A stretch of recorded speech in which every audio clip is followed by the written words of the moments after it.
Alors, Monsieur Flibotte, j'aimerais savoir si vous êtes natif de Saint-Jérôme. Non, je ne suis pas natif de Saint-Jérôme, je suis natif de Montréal. Et j'ai vécu 25 ans à Montréal.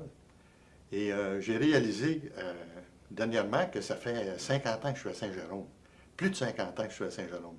Et qu'est-ce qui vous a amené à vous établir à Saint-Jérôme?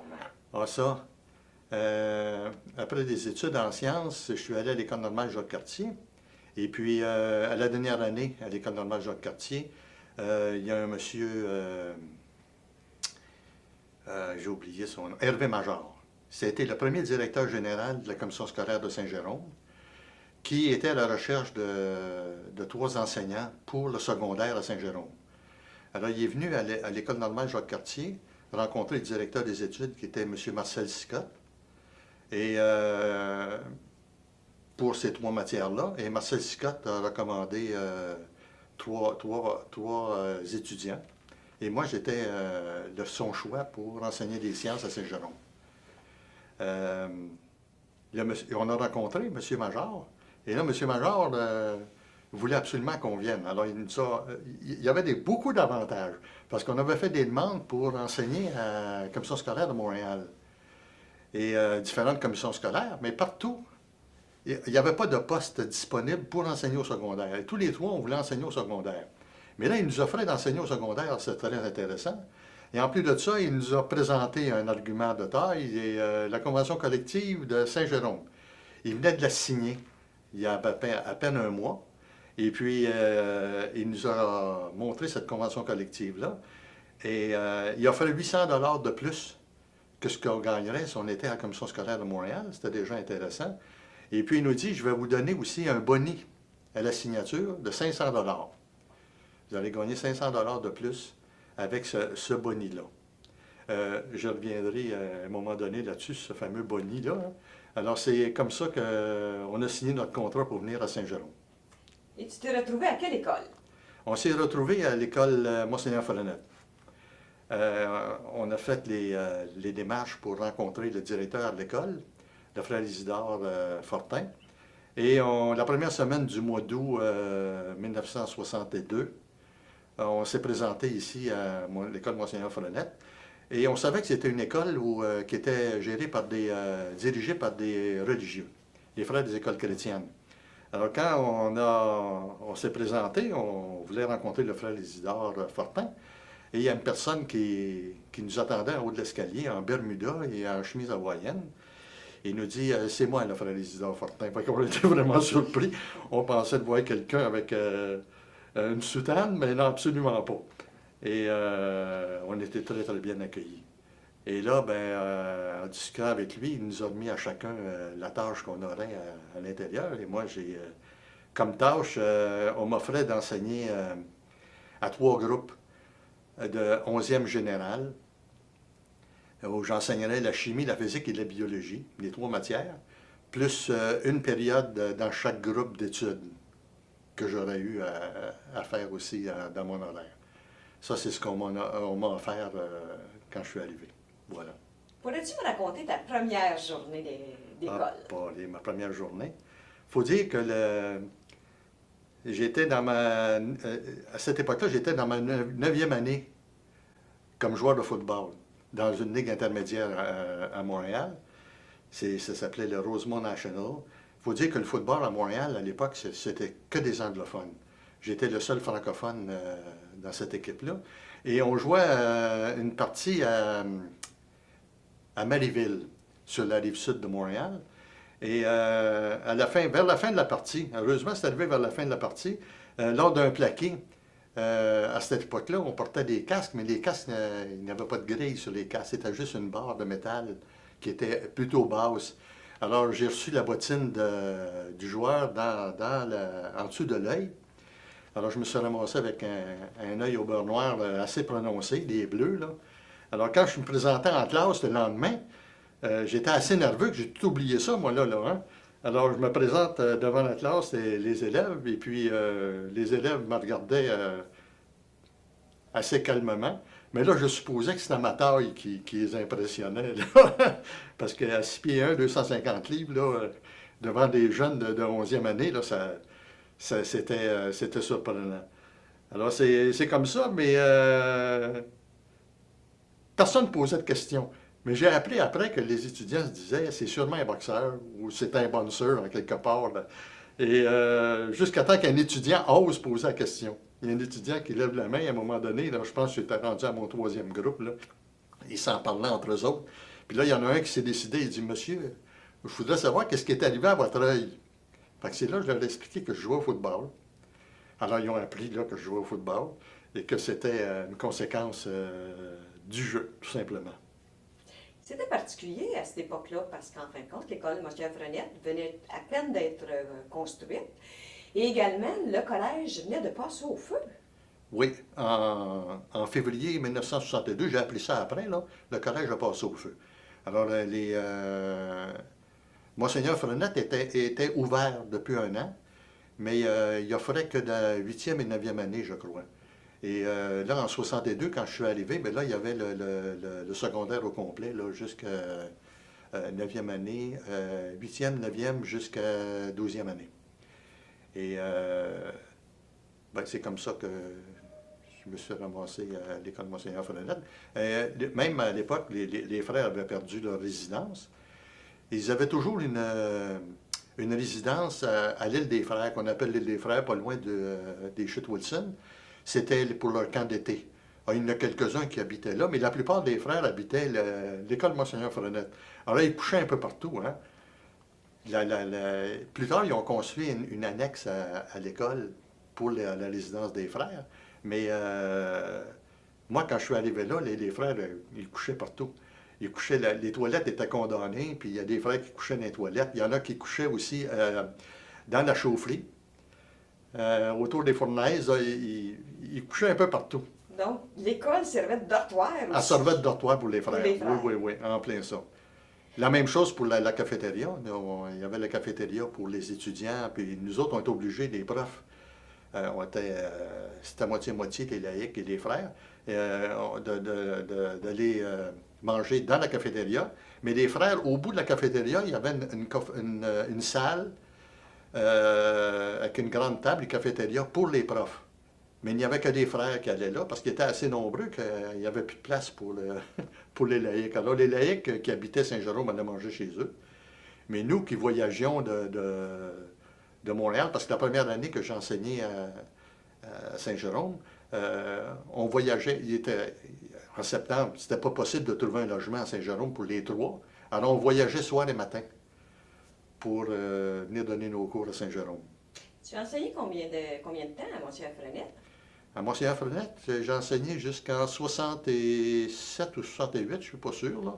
Et puis ensuite, le secondaire, veut dire la partie 3, 4 et 5, a déménagé à la polyvalente Saint-Jérôme.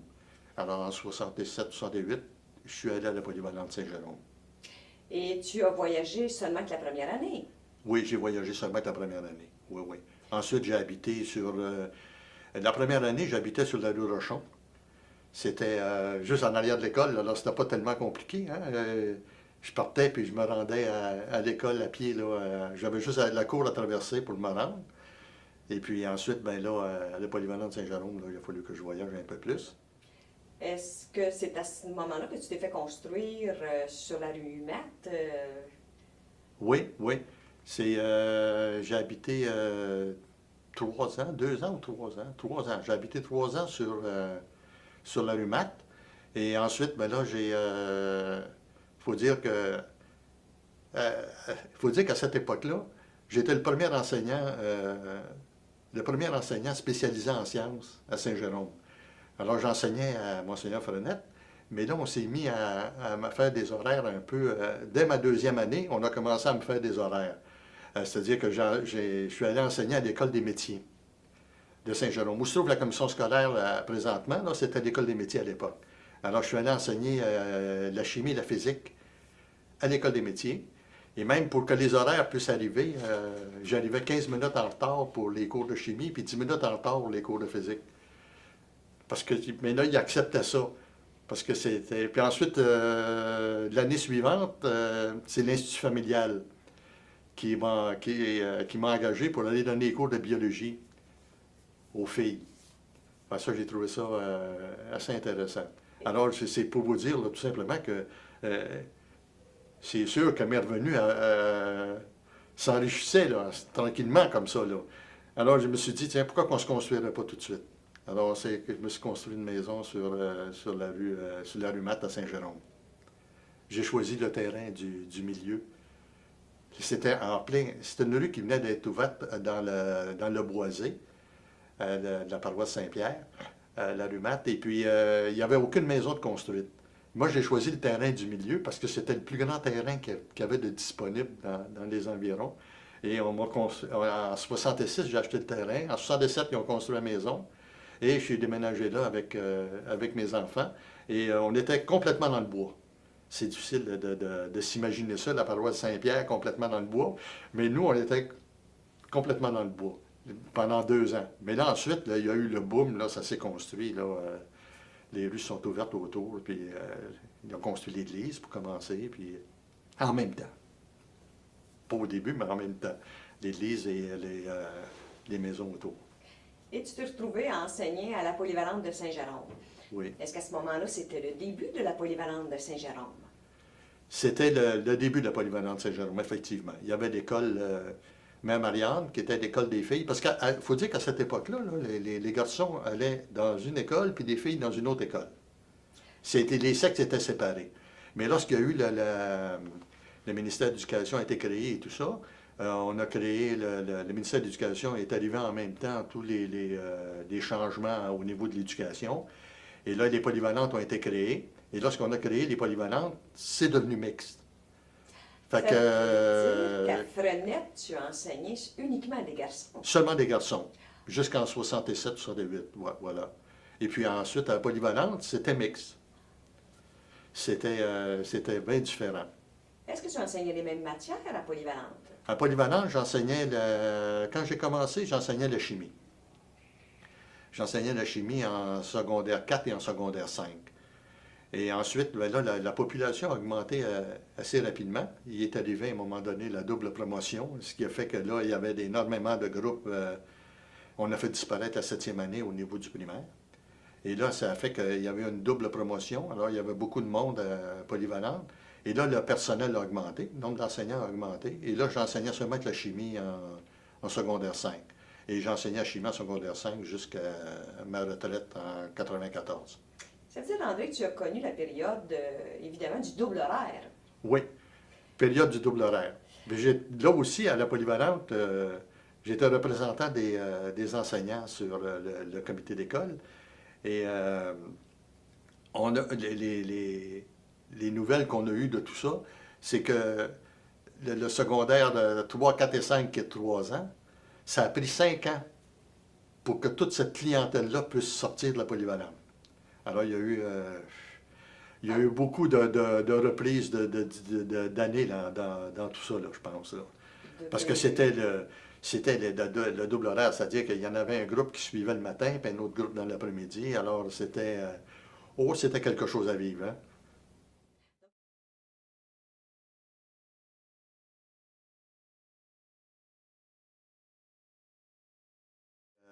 C'est sûr que la première année, quand les étudiants ont appris que je jouais au football, ils voulaient que j'aille leur montrer un peu comment ça se passait. Fait que je suis allé les voir jouer parce que sur le terrain du vieux collège qui avait passé au feu, on avait rasé tout ça, mais il y avait un bel espace de terrain pour pouvoir jouer au football. Mais là, j'ai vu que ça les intéressait drôlement parce qu'ils étaient très nombreux, les étudiants. Hein? Il n'y avait pas d'autobus scolaire à l'époque. Hein?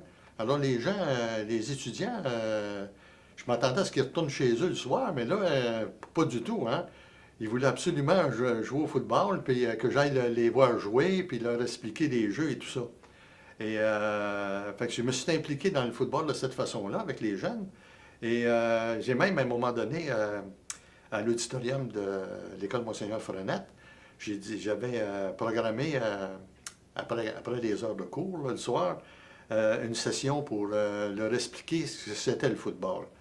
Que c'était pas un jeu de massacre, mais que c'était un jeu scientifique, que chacun des joueurs avait un rôle à jouer, et que dans une équipe de football, Chaque joueur doit jouer exactement ce qu'il a à faire et non pas jouer le jeu de l'autre.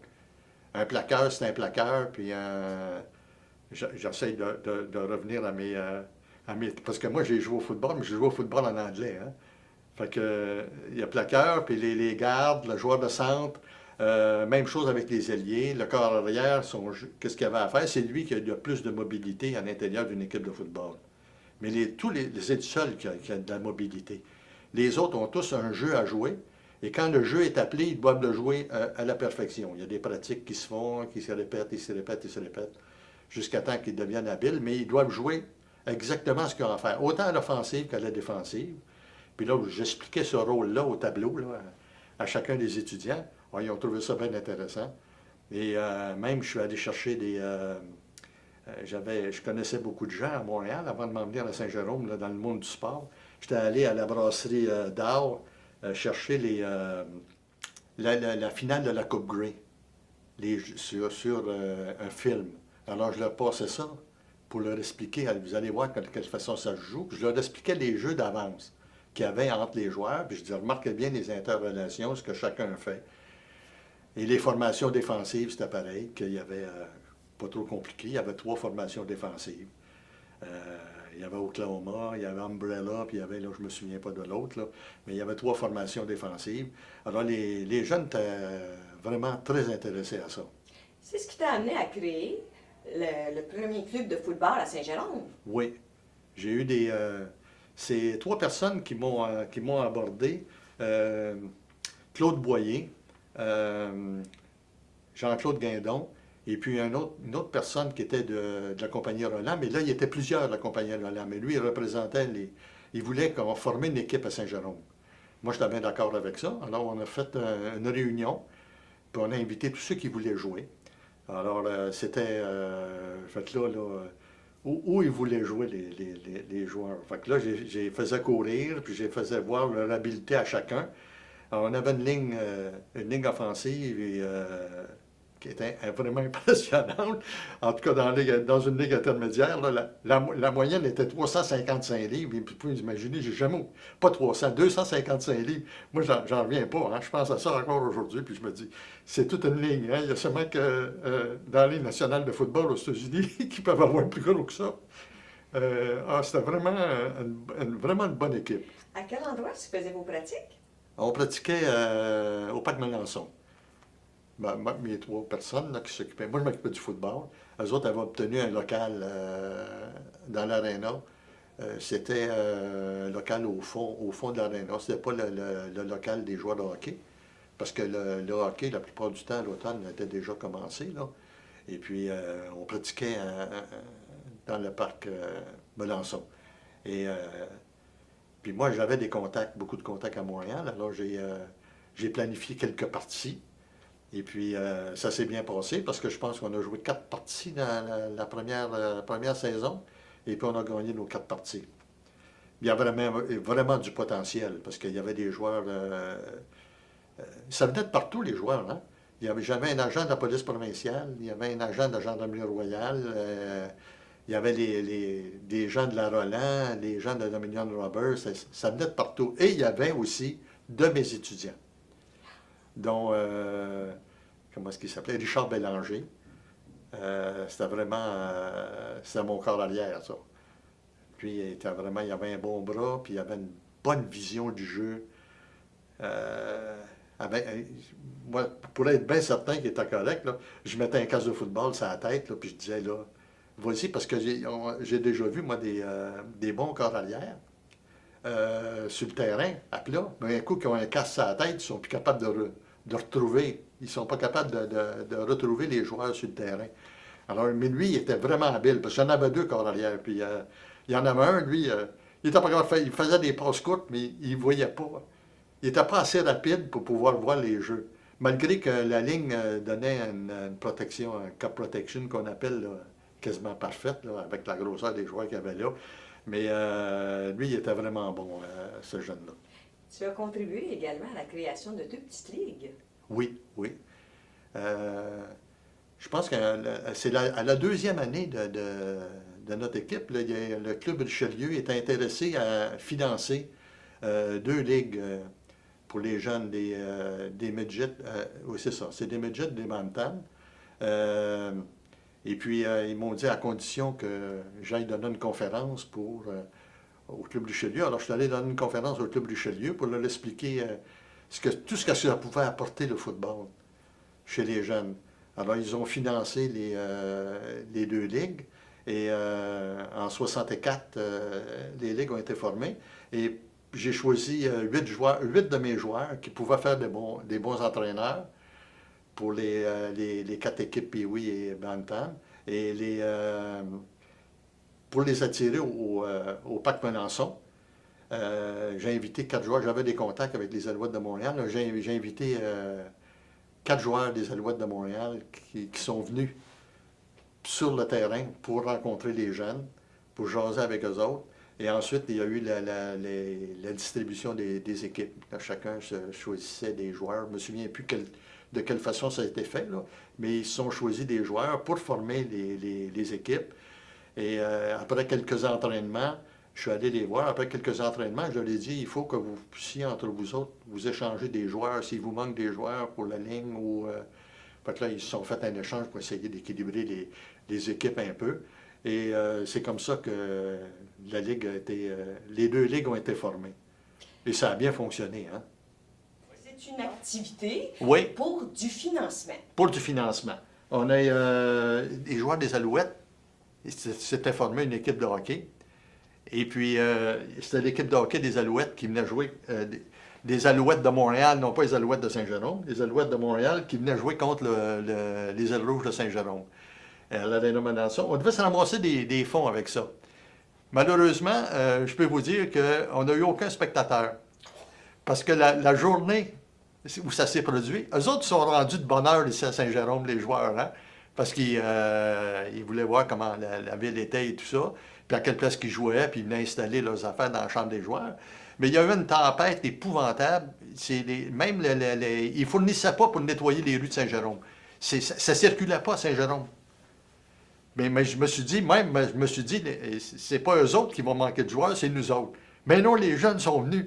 Les jeunes sont venus puis ils ont joué au hockey. Mais ils ont apprécié énormément l'après-joute dans la chambre des joueurs. Hein? Ils ont pu jaser avec les joueurs. C'est en 65, je pense. Donc, l'ajout a eu lieu, mais pas de spectateurs. Pas de spectateurs.